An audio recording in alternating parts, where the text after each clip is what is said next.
Hi കൂട്ടുകാരെ, ഇന്ന് വളരെ ഹെൽത്തി ആയിട്ടുള്ള ഇതേപോലുള്ള ഒരു സ്നാക്സ് ആണ് തയ്യാറാക്കുന്നത്.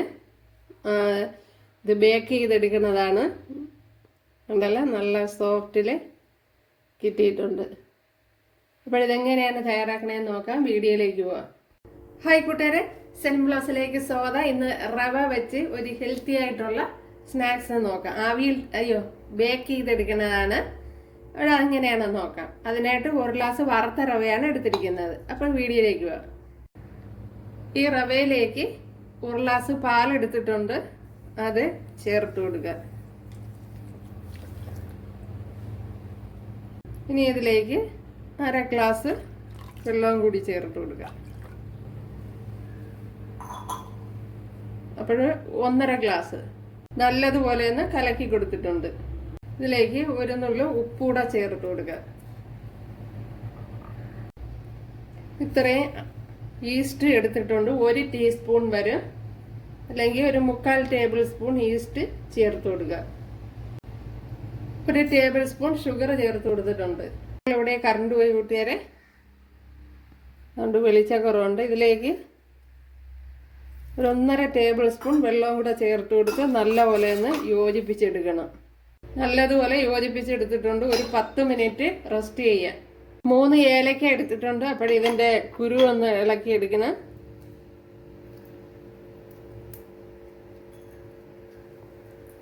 ഇളക്കിയെടുത്തതിന് ശേഷം ഒന്ന് പൊടിച്ചെടുക്കണം. ഇത്രയും ശർക്കര എടുത്തിട്ടുണ്ട്. ഒരു 1.5 ഗ്ലാസ്. റവ എടുത്തല്ല, അതേ ഗ്ലാസ്സിൽ തന്നെയാണ് എടുത്തിരിക്കുന്നത്. 1/2 ഗ്ലാസ് വെള്ളവും കൂടി ചേർത്ത് കൊടുക്കുക. നമ്മൾ നേരത്തെ കലക്കി വെച്ച മാവ് കണ്ടല്ലോ, മാവിന് മിക്സിയുടെ ജാറിലോട്ട് ചേർത്ത് കൊടുത്തിട്ടുണ്ട്. ഇതിലേക്ക് ഏലക്കാപ്പൊടി ചേർത്ത് കൊടുക്കുക. അതേപോലെ തന്നെ നമ്മൾ കുഴച്ച് വെച്ചിരുന്ന ഈസ്റ്റ്. ഇതിലേക്ക് ഇനി 1 മുട്ടയും കൂടെ ചേർത്ത് കൊടുക്കുക.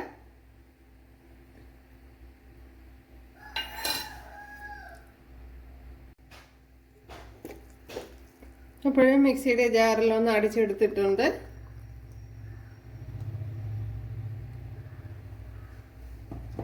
ഇനി ഇതിലേക്ക് മധുരത്തിന് ആവശ്യമായ ശർക്കര ചേർത്ത് കൊടുക്കണം.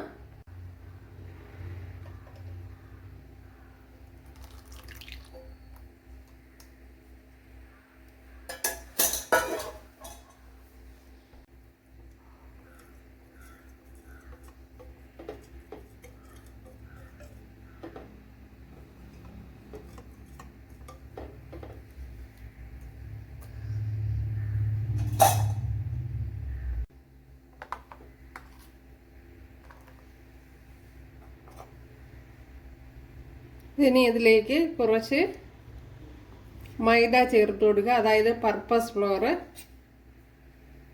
ഒരു 3 ടേബിൾ സ്പൂൺ ചേർത്ത് കൊടുത്തിട്ടുണ്ട്.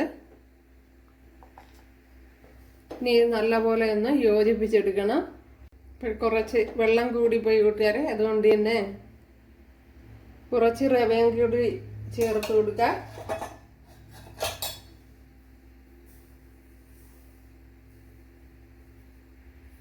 അപ്പോൾ കുറച്ചുകൂടെ ഒന്ന് ടൈറ്റ് ആയിരുന്നാലേ പറ്റുള്ളൂ. അപ്പോൾ വെള്ളം ചേർത്ത് കൊടുക്കുമ്പോൾ ശ്രദ്ധിക്കുക.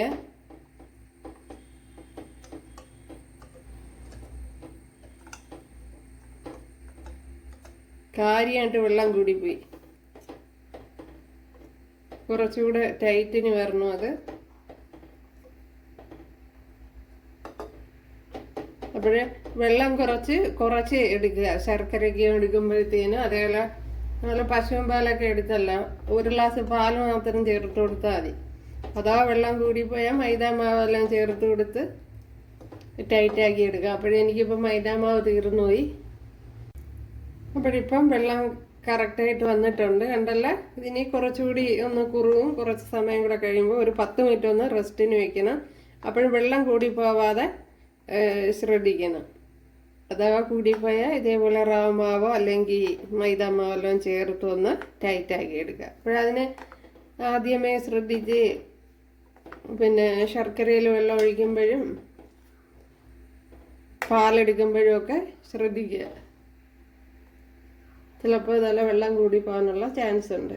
മാവൊന്ന് റെഡിയായി വരെ കുറച്ച് സമയം ഒന്ന് അടച്ചു വെച്ചിരിക്കുക. ഒരു 10 മിനിറ്റ് ഒന്ന് അടച്ചു വെച്ചിരിക്കുക. കുറച്ച് നെയ്യ് ചേർത്ത് കൊടുക്കുക. ഇത് കേക്ക് ബേക്ക് ചെയ്യണതാണ്. ആ പാത്രമാണ് ഞാൻ ഇപ്പോൾ എടുത്തിരിക്കുന്നത്.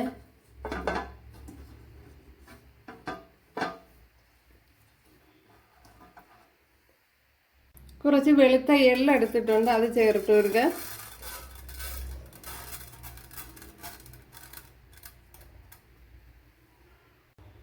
ഞാനിപ്പം മാവ് ഈ കട്ടിയിലാണ് എടുത്തിരിക്കുന്നത്, കണ്ടല്ലേ. ഇതിലേക്ക് ഇനി ഒഴിച്ചു കൊടുക്കുക.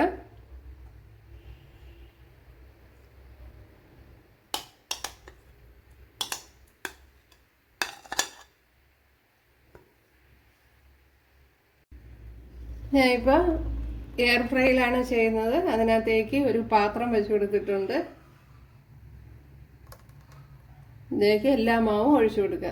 അപ്പോഴും നമ്മുടെ സ്നാക്സ് ഇവിടെ റെഡി ആയിട്ടുണ്ട്, ഉണ്ടല്ലേ. നല്ലതുപോലെ ശരിയായി വന്നിട്ടുണ്ട്. പെട്ടെന്ന് തന്നെ ഇളകി വരികയും ചെയ്തു. ഇപ്പം തണുത്തിട്ടില്ല, ചൂടുണ്ട്. അപ്പോഴേ ഒട്ടും തന്നെ ഓയിൽ ചേർക്കാതെ ഇതേപോലെ നല്ല അടിപൊളി സ്നാക്സ് നമുക്ക് ബേക്ക് ചെയ്തെടുക്കാം, ഉണ്ടല്ലേ. ഞാൻ ഇതിപ്പോൾ എയർ ഫ്രൈയിലാണ് ചെയ്തെടുത്തത്. ഇതിനെ ഇനിയൊന്ന് കട്ട് ചെയ്ത് നോക്കാം.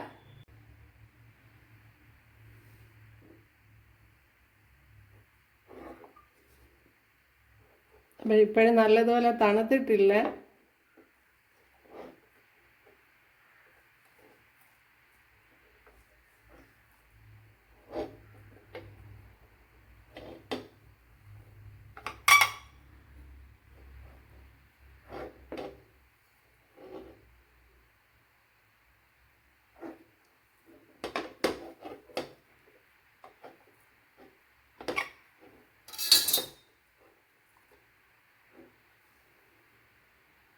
ഉണ്ടല്ലേ.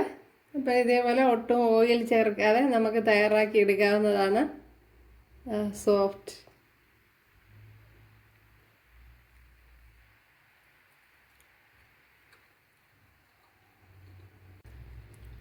നല്ല സോഫ്റ്റായിട്ട് കിട്ടിയിട്ടുണ്ട്, ഉണ്ടല്ലേ.